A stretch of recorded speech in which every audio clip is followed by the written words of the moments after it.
Welcome to This Explainer. Today, we're diving into a really pressing question. Why does it feel like our modern communication is fundamentally breaking down? And more importantly, how in the world do we fix it? We're going to be unpacking a really fascinating analysis by authors David Anderson and Dennis Redmond. And as you'll see, we'll be looking at how a philosophical concept from all the way back in 1993 might just hold the exact key we need to repair our deeply fragmented world. Honestly, this analysis completely shifts how we should be thinking about literally every conversation we have. So why are we so incredibly connected, yet so divided? I mean, it's basically the ultimate paradox of our time, isn't it? We live in what the authors describe as a heavily destructured, incredibly fast-paced world. Think about it. We have way more tools to talk to each other than at any point in human history, and yet somehow, genuine dialogue completely struggles to emerge. If you've ever walked away from a conversation recently feeling like true meaningful connection is just getting increasingly rare, well, you're absolutely not alone. That is a shared lived experience for almost all of us right now. To understand this, we have to contrast immediate communication with deep communication. On one hand, we've got our modern reality, this daily, nonstop barrage of video calls, social media updates, and instant messages. The authors make a great point here. They argue that this sheer immediacy has actually weakened our overall capacity for real dialogue, because it's become so incredibly easy to just react. But, that reaction happens without the time you actually need for reflection, for study, or for deep understanding. Now contrast that with deep communication from the past, where we relied heavily on things like letters, public gatherings, and carefully constructed reporting.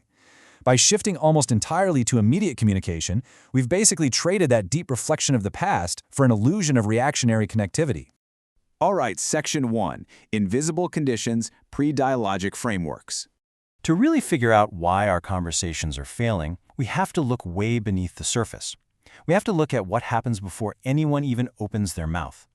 We need to examine these things called pre-dialogic conditions. This is a crucial concept. These are the underlying invisible frameworks we all carry around with us. It's the intentions, the core beliefs, the deeply held values, and the hidden interests that you and I bring to the table before a single word is ever spoken. A lot of the time, we kind of just assume that agreeing on a topic or using the same dictionary definitions for words is enough to make a connection happen. But the source material is super clear on this. Those formal conditions might be necessary, but they are absolutely not sufficient. And this actually brings us to a historical concept that gives some real heavy weight to this whole idea. Back in a 1993 talk titled The Conditions of Dialogue, a thinker named Silo argued that genuine dialogue goes way, way beyond the mere exchange of words or logical arguments. Silo pointed out something fascinating. These hidden pre-dialogic frameworks don't just dictate what we choose to say, they literally dictate what we hear. Think about that for a second. That totally explains why two people can completely understand each other's vocabulary, they can track the logical points perfectly, and yet still entirely fail to connect. They're basically operating from entirely different pre-dialogic worldviews. The authors of the analysis point out that we can observe this exact failure playing out on a massive macro scale.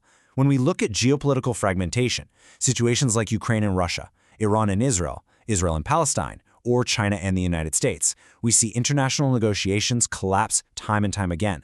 Why? Because the foundational conditions for genuine dialogue were just never established in the first place. You simply cannot seek a diplomatic outcome without first creating the pre-dialogic conditions for it. War, sanctions, violence, none of those things can generate those conditions. If the underlying intentions aren't aligned to genuinely seek understanding, well, the words spoken on a negotiating table are basically empty. Moving right along to Section 2, Language Shapes Reality, Pre-dialogic Conditions. So, we've established that our hidden intentions are a big deal, but the mechanism we actually use to express them, our language, is equally vital. Here's the kicker: language is never neutral. Not ever. It acts as a pre-dialogic condition that we actually have the power to actively influence. And we basically have two paths here. On one side, we have the language of fear. When a society's dominant language is just completely saturated with cynicism, when it assumes permanent, unavoidable conflict, it's going to reproduce exactly those conditions. It literally creates a reality of division. But look at the alternative, the language of reconciliation. When people actively choose to speak about shared futures and start imagining human unity, entirely new possibilities actually become socially imaginable. It's like, before we can ever build a new reality, we first have to find the words for it. Let's look at Section 3, the practice of coherence, aligning our actions. Okay, so how do we actually make our language powerful enough to bridge these massive divides we've been talking about? The authors say the solution is the practice of coherence. Coherence is essentially a strict alignment of three elements: what we feel, what we think, and what we do. And they emphasize strongly that when these three things do not align, language entirely loses its power. A lot of the deep distrust we see in the world today, it flows directly from the opposite of this alignment. It's when people say one thing, they think another, and then they act in a completely different direction. If we speak of peace, but our actions generate violence, or if we loudly declare our shared values but live in total contradiction to them, words stop building anything. People simply stop believing that language corresponds to reality. Let's ground this rather abstract philosophy in our actual daily lives for a minute. Consider this incredibly common phrase, "I don't have time." Come on, we say this constantly, right? We say it to our neighbors, our families, our colleagues at work. This little phrase brilliantly illustrates the challenge of coherence. When you say, "I don't have time," is that a genuine, factual constraint? Like, are you literally out of minutes in the day? Or is it simply a lack of interest that you're just masking with a polite excuse? It seems like such a small thing, but the authors point out that these micro-dishonesties accumulate over time. They are the tiny, everyday contradictions that slowly, surely destroy the possibility of a genuine human encounter.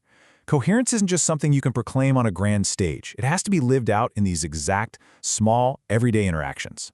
Which brings us to our final section, Section 4, A Human Future, Reframing Our Actions. Recognizing these microconditions completely reframes what responsible action actually looks like for us today. The old frameworks demand that we simply pick a faction, dig our heels in, and join one camp against another. But the authors argue that to create a genuinely human future, we have to follow a totally different blueprint. First off, you must actually believe a different world is possible. Bridging the divide is not some naive optimism, it is a mandatory precondition for acting differently. Second, you have to honestly examine your own underlying intentions. That's doing the hard, pre-dialogic work on yourself.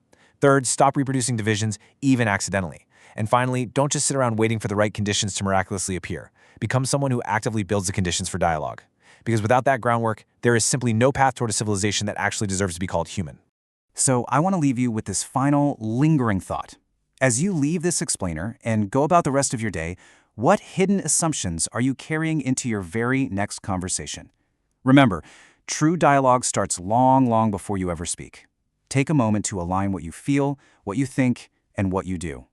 Thank you so much for joining me, and I really hope this changes how you communicate today. Catch you next time.